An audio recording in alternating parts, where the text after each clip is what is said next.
Welcome to the Liberating River, where spiritual freedom meets soul aligned wealth. I'm Wanda. Today, we are talking about money, not the budgeting, not the income, not the hustle. We are talking about why intelligent people make emotional financial decisions. Because most financial mistakes are not mathematical, they are psychological. And until you understand that, you will keep blaming discipline for what is actually wiring. Money does not just trigger logic, it triggers identity, it triggers safety, it triggers memory, it triggers status. It definitely triggers fear. So today we are breaking those things down because once you understand how your brain interacts with money, you stop judging yourself.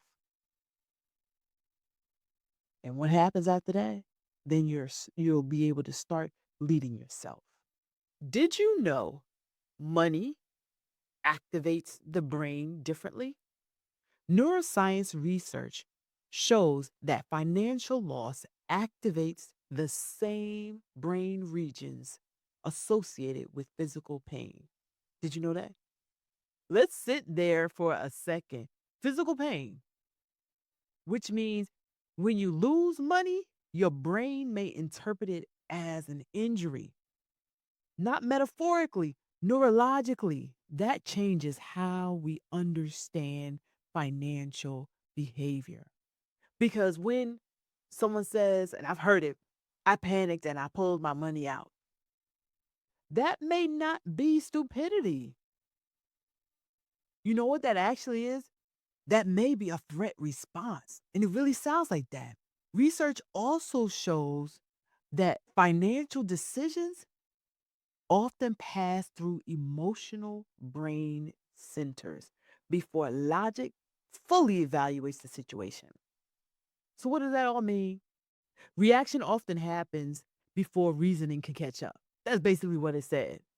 And once you understand that, you start seeing financial mistakes differently, not as character flaws, as nervous system responses. And here is where the real problem begins. Threat responses are designed for short term danger. Money requires long term thinking. So if you do not regulate your nervous system, you will sabotage your financial strategy every time. I started thinking and I realized what's actually happening mentally. And I think there are four extremely common biases that affect almost every one of us. The first one is loss aversion. Behavioral economists show humans feel losses more intensely than gains. Sit and think about that. You feel losing $1,000 more than you value gaining $1,000. You know it's the truth. Because I know it's the truth. So, what happens? You wind up holding too tightly, you avoid investing, you resist negotiation, you underprice yourselves, not because you lack ability, but because your brain hates loss and your brain is trying to protect you. Number two, scarcity conditioning. If you grew up hearing, we can't afford that, money doesn't grow on trees, rich people are so greedy, those statements don't disappear. They become part of your unconscious script. And that unconscious script becomes an emotional filter for you. And the crazy thing about this, you may earn more money, but still think like someone in lack. That is not failure. That is programming. And the great thing is, programming can be rewritten. Number three, present biases. The brain loves immediate reward.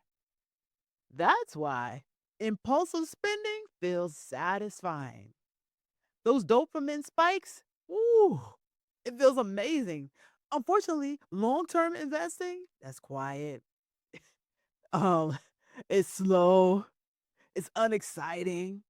Present bias prioritizes pleasure now over security later. Financial governance requires overriding that bias, not through force, through awareness. Number four, status comparison. This is a big one because what do we have going on now? Big time social media, everything. Social psychology shows that comparison alters financial behavior. Now, really think about this one. You spend differently when you feel observed. You earn differently when you feel ranked. You value differently when you feel evaluated. Comparison is expensive. I'ma just say it like it's expensive because you're still comparing yourself to the Joneses. This is just a different new way, a different whole new way that we are comparing ourselves to other people because we look at other folks' lives and we assume they have it good. Comparison is expensive and often unnecessary. Stop doing it. Seriously, it's unnecessary. I think sometimes the biggest financial upgrade is leaving comparison. Leave them alone and build for yourself. So, why is discipline not enough? Most financial advice says, you know, just be disciplined, but it's not enough. Discipline without awareness creates suppression. Suppression creates backlash. Backlash creates binge behavior. How else do we need to even address that? You restrict, you overcorrect, then you panic, then you spin, then you regret, and then you repeat it over again. Have you been there? I know I have.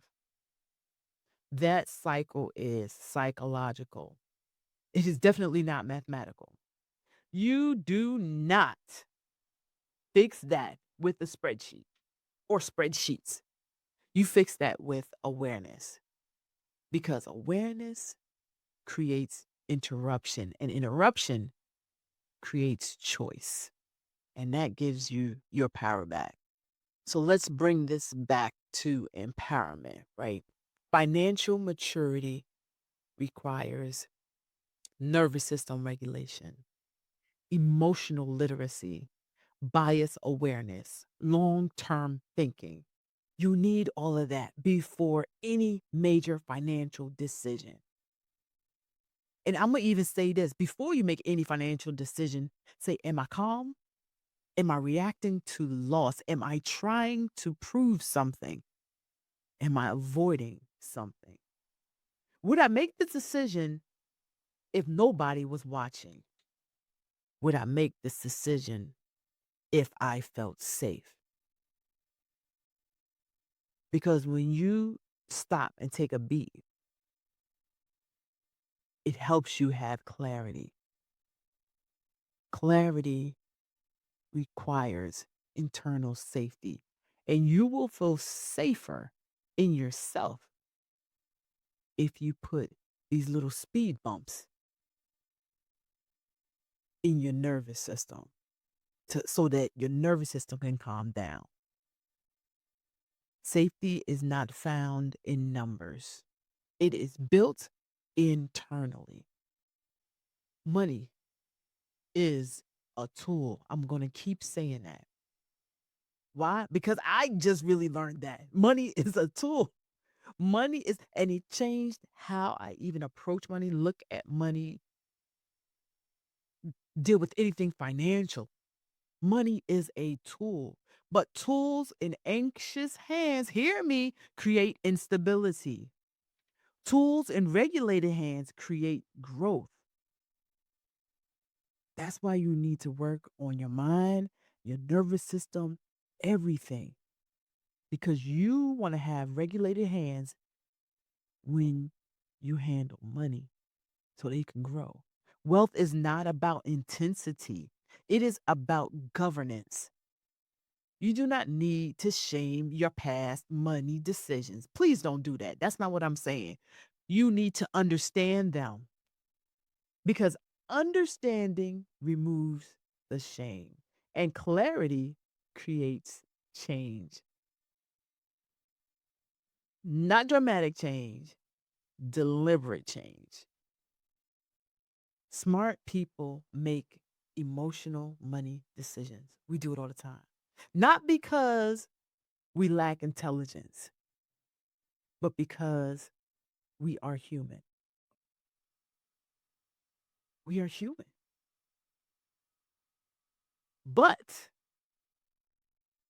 empowered people learn their wiring. And once you see the wiring, you stop being ruled by it. You calm your body. You question your biases. You slow your decisions. Steward your resources. That's it. Steward your resources. And you know what that is? That is a financial leader. That means you turned on that financial leadership light.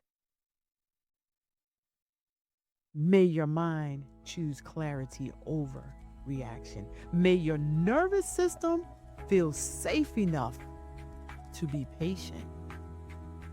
May wisdom guide your decisions more than fear. May awareness replace old money stories.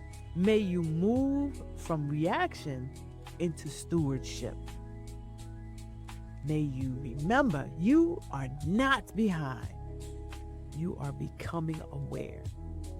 And awareness changes everything. Until next time, keep flowing in freedom.